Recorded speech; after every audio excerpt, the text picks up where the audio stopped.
All right, I got a 2016 Jeep Wrangler JK Rubicon.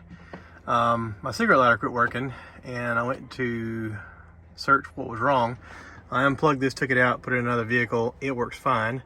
So there's something wrong with the plug.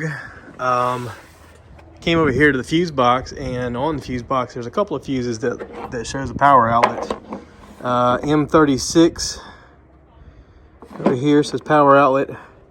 I checked that fuse. That's this one here, the back one. And the other one is M6, which is here, outlet. And that's 2 up. So as you're looking at it, it goes this way. M36 is this one, M6 is this one.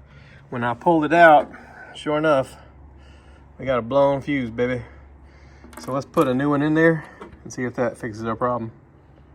Look at there, that fixed the problem. So it was M6. Happy to figure that out. Gosh, I was wondering why my phone wasn't charging whenever I had it plugged up to my bullet mount thing. But yeah, M6 is the plug. Cool. Hope this helps somebody.